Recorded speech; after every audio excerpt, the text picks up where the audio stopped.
Hi అండి. అందరికీ నమస్కారం. మేమైతే వెకేషన్‌కి ఇండియాకొచ్చాం.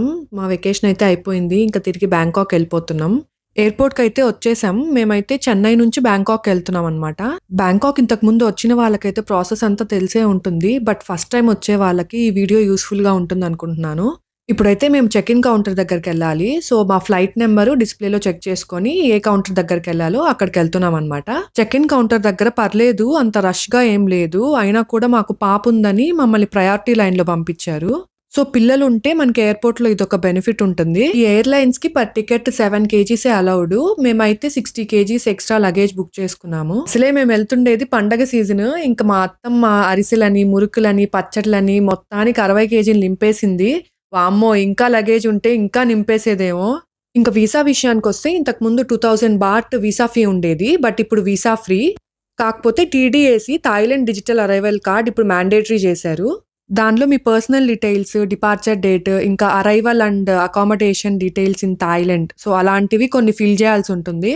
ఇదొచ్చి మీ థాయిలాండ్ అరైవల్ డేట్ ఉంటుంది కదా! ఆ డేట్‌కి 3 డేస్ ముందు నుంచి ఎప్పుడైనా ఫిల్ చేయొచ్చు. దాని లింక్ నేను కింద డిస్క్రిప్షన్‌లో ఇస్తాను.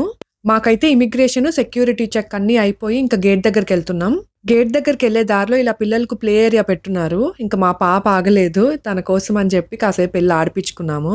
సో, ఇమిగ్రేషన్‌లో మాక్సిమం మీ రిటర్న్ ఫ్లైట్ టికెట్, ఇంకా మీ అకామోడేషన్ డీటెయిల్స్, అంటే ఒకవేళ మీరు హోటల్ బుక్ చేసుకున్నారనుకోండి, మీ హోటల్ అడ్రెస్ చూపిచ్చొచ్చు. లేదా ఎవరన్నా ఫ్రెండ్స్ ఇంట్లో అట్లా ఉంటుంటే వాళ్ళ అడ్రెస్ అయినా వాళ్ళకి చూపిచ్చొచ్చు. ఇంకా పర్ పర్సన్‌కి 10,000 థాయ్ బాట్స్ ఉండాలి. ఇవన్నీ ప్రతి ఒక్కళ్ళని ఏం అడగరు. కాకపోతే అది ఇమిగ్రేషన్ ఆఫీసర్‌ని బట్టి, మన అదృష్టాన్ని బట్టి ఉంటది. కాకపోతే మనం ఇవన్నీ కొంచెం సేఫ్ సైడ్‌గా ఉంటే బెటరు. ఇవన్నీ ఉంటే మనల్ని ఒకవేళ అడిగినా కూడా మన ఇమిగ్రేషన్ స్మూత్‌గా అయిపోద్ది. మాకైతే బోర్డింగ్ స్టార్ట్ అయింది. సో, ఇంక క్యూలో నిల్చో ఉన్నాము. మాకు పాపుందని చెప్పి ఇక్కడ కూడా మమ్మల్ని ప్రయారిటీ లైన్‌లో పంపించేశారు. కరెన్సీ ఎక్స్‌చేంజ్ గురించొస్తే ఎయిర్‌పోర్ట్‌లో ఎక్స్‌చేంజ్ రేట్స్ అంత మంచిగా ఏముండవు. వన్స్ మీరు సిటీకొచ్చిన తర్వాత అక్కడ లోకల్‌గా షాప్స్ ఉంటాయి. సో, వాళ్ళ దగ్గర తీసుకోండి. అక్కడైతే మీకు రేట్స్ కొంచెం మంచిగా ఇస్తారు. మామూలుగా ఫ్లైట్ టికెట్స్ మనకి 2, 3 నెలల ముందు బుక్ చేసుకుంటే కొంచెం తక్కువకొస్తాయి గదా! కానీ మాదేందంటే ఎప్పుడు సడన్ ప్లాన్సే. ఒక్కసారి తక్కువకు బుక్ చేసుకుంది లేదు. సో, ఒకవేళ మీరు ట్రిప్ ప్లాన్ చేస్తుంటే ముందుగా బుక్ చేసుకోండి. ఎవరన్నా చిన్న పిల్లలతో గానీ, పెద్దవాళ్ళతో గానీ ట్రావెల్ చేస్తుంటే నా సజెషన్ ఏంటంటే మీరు ఫ్లైట్ బుకింగ్ అప్పుడే ట్రావెల్ ఇన్స్యూరెన్స్ తీసుకోండి. అందులో మెడికల్ కూడా కవర్ అవుతుంది గదా! సో, ఇక్కడ బ్యాంకాక్‌లో హాస్పిటల్స్ చాలా ఎక్స్‌పెన్సివ్‌గుంటాయి. వాటర్ చేంజ్ అనేది ఉంటుంది గదా! సో, మనం ఉత్తిగా జలుబని ఎళ్ళినా కూడా 4000, 5000 బిల్లు లాగేస్తారు. ఇప్పుడైతే మేము ఫ్లైట్ లోపలికెళ్ళిపోతున్నాం. వెళ్ళగానే ఎయిర్ హోస్టెస్ అయితే మంచిగా సవడికా అని చెప్తారు.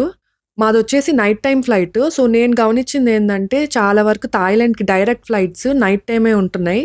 కానీ నైట్ జర్నీ చాలా బావుంటుంది. మనకి టేక్ ఆఫ్ అప్పుడు గానీ, ల్యాండింగ్ అప్పుడు గానీ సిటీలో లైట్స్ అన్నీ అసలెంత మంచిగా కళకళలాడుతుంటాయో. మేమైతే ఆల్రెడీ డిన్నర్ చేసేసొచ్చాము. సో, మేమైతే ఫ్లైట్‌లో ఫుడ్ తీసుకోలేదు. అలా ఒక నిద్రేద్దామంటే ఫ్లైట్‌లో అయితే అస్సలు నిద్ర పట్టదు మాకు. ఇంకింటికెళ్ళి ఒక మంచి నిద్రేయాల్సిందే. ఎవరన్నా ఎయిర్‌పోర్ట్‌కొచ్చిన తర్వాత టూరిస్ట్ సిమ్ తీసుకోవాలనుకుంటే ఎయిర్‌పోర్ట్‌లో అయినా తీసుకోవచ్చు. కానీ ఎయిర్‌పోర్ట్‌లో కొంచెం కాస్ట్ ఎక్కువ అనిపిస్తది. మీకు కాస్ట్ ఎక్కువ అనిపిస్తే సిటీలోకెళ్ళిన తర్వాత 7-Eleven స్టోర్స్ ఎక్కడ కావాలంటే అక్కడుంటాయి. మనం గాని మన పాస్‌పోర్ట్ ఇచ్చామంటే అప్పటికప్పటికే సిమ్ యాక్టివేట్ చేసిస్తారు. ఇంక మా ఫ్లైట్ అయితే ల్యాండ్ అయిపోయింది. లగేజ్ కలెక్ట్ చేసుకుంటున్నాం. బ్యాంకాక్‌లో ఎక్కువగా మీరు పబ్లిక్ ట్రాన్స్‌పోర్ట్ యూజ్ చేసుకునేలా చూడండి. తక్కువ బడ్జెట్‌లో అయిపోతుంది. మేమైతే ఇప్పుడు డాన్మియాంగ్ ఎయిర్‌పోర్ట్‌లో ల్యాండ్ అయ్యామనమాట. ఈ ఎయిర్‌పోర్ట్ నుంచి డైరెక్ట్ పటాయా ఎళ్ళాలనుకుంటే ఫస్ట్ మీరు మోచిత్‌కెళ్ళాల్సుంటుంది. ఒకవేళ మీకు లగేజ్ ఎక్కువగా లేదనుకోండి, అప్పుడు క్యాబ్ కంటే కూడా మీరు బస్‌ని ప్రిఫర్ చేయండి. ఇక్కడ నుంచి A1 బసెస్‌లో అయితే మీరు డైరెక్ట్ మోచిత్‌కెళ్ళిపోవచ్చు. 35 బాట్‌తో అయిపోతుంది. ఒకవేళ మీకు లగేజ్ ఎక్కువ ఉంటే ఇంక ఖచ్చితంగా క్యాబ్‌లోనే వెళ్ళాల్సుంటుంది. ఇప్పుడు క్యాబ్‌లో కూడా మీరు ఒకవేళ గ్రూప్‌గా వచ్చారనుకోండి, ముగ్గురు కంటే ఎక్కువ ఎక్కించుకోరు. సో, అప్పుడు మీరు గ్రాబ్ గానీ, బోల్ట్ గానీ మీ లగేజ్‌ని బట్టి చిన్న టాక్సీ గానీ, పెద్ద టాక్సీ గానీ బుక్ చేసుకోండి. మాకైతే గ్రాబ్‌తో పోలిస్తే బోల్ట్ కొంచెం రీజనబుల్‌గా అనిపిస్తది. మనం ఎయిర్‌పోర్ట్‌లో కూడా టాక్సీ చెప్పుకోవచ్చు. కానీ వాళ్ళు చిన్న బ్యాగ్ అయితే 20 బాట్, పెద్ద బ్యాగ్ అయితే 30-50 బాట్ చార్జ్ చేస్తారు. సో, మీరు కంపేర్ చేసుకొని చూస్ చేసుకోండి. మాకైతే లగేజ్ ఎక్కువ ఉంది. సో, మేమైతే బోల్ట్ బుక్ చేసుకున్నాం. వీడియో నచ్చితే లైక్ చేసి సబ్స్క్రైబ్ చేసుకోండి. Bye bye.